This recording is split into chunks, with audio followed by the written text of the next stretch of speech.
Everyone, welcome back to the next video. In this video I will show you how to embed a WebView inside a Flutter macOS app. So let's get started. So here you can see the output. I was able to embed google.com. so this is a WebView where I'm passing the URL. Now there is some issue. So if I try to type something, it works. Okay, something like Hindi to English, but here you can see I'm not able to select anything, and now it has just stopped working. I'm trying to click on it, I'm trying to click Google search, nothing works. I don't know why. Even the scrolling is not working. Here I'm trying to select something, but nothing is working, and I get these issues on my console. I tried googling it, and this is what it shows me. If you want, like I went through this as well, and it says that there has been some work done, like this branch was merged in June of, I think February, I guess February or June, something like that. But still it isn't working for me. If you are facing some issues, you might want to raise this with the Flutter GitHub itself. But yeah, it is what it is. Maybe by the time you watch this, it might get resolved, but at least it is not working now. So let's see how to implement this. So the first thing which I have to do is, you will have to create a Flutter project. Then here inside main.dart, I have just refactored my homepage widget. It is a stateful widget. Here I'm getting the width and height so that my WebView occupies the entire width and height of our app. And here I have just taken a size box. I have assigned some width and height, and this is our custom view widget which we have to create, and I am passing the URL. So here you can pass any web URL which you want to. Now you will have to wrap this macOS view inside a size box widget.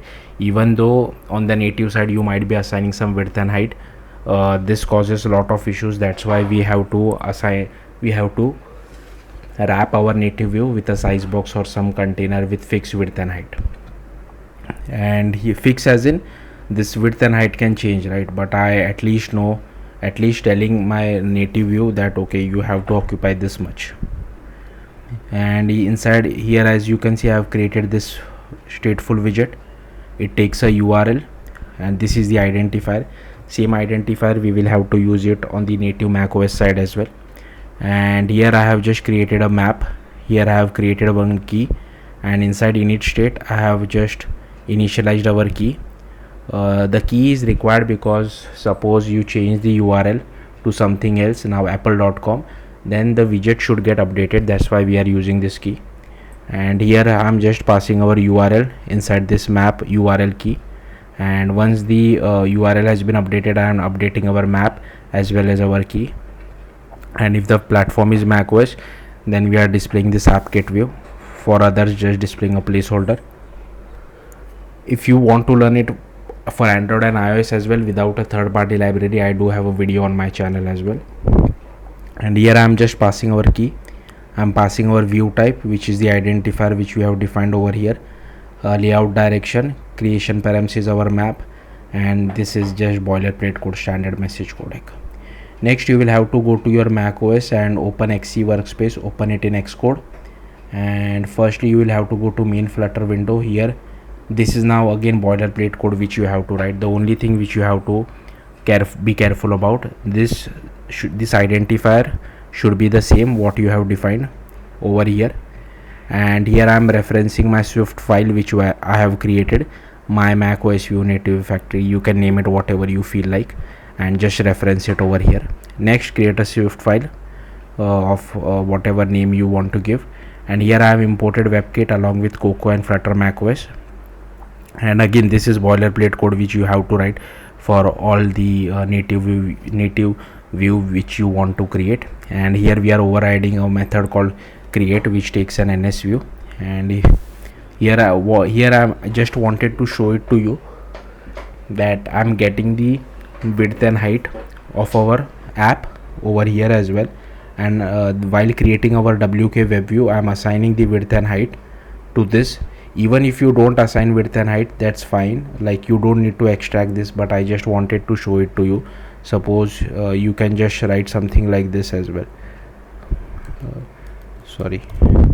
So at the top, and you can just comment all this out nonsense, because we don't want this, and but we require the URL, right? So you will have to take this code as well and return the web view, something like this. But for now I will just keep it. So in case we are not able to find the width and height, I'm just returning an empty NS view. And here once we get the width and height, again assigning width and height over here on this side is pretty useless, because you will have to assign it on the Flutter side using a size box or a container, something like that. Or maybe you can, just like I'm passing the URL over here, maybe you can pass the width and height as well if you want it to be more dynamic or calculate programmatically. And here as you can see, I'm getting once we have the WK web view, we get the URL, again same identifier which you have used over here. And once we get the URL, we just construct it. So the URL is in form of string, we create an actual URL out of it, and then we create a URL request, and then we just tell our WebView to load it using WebView.load request and return our WebView. Otherwise we just return an NS view. So yeah, that's it. Thank you for watching. Bye.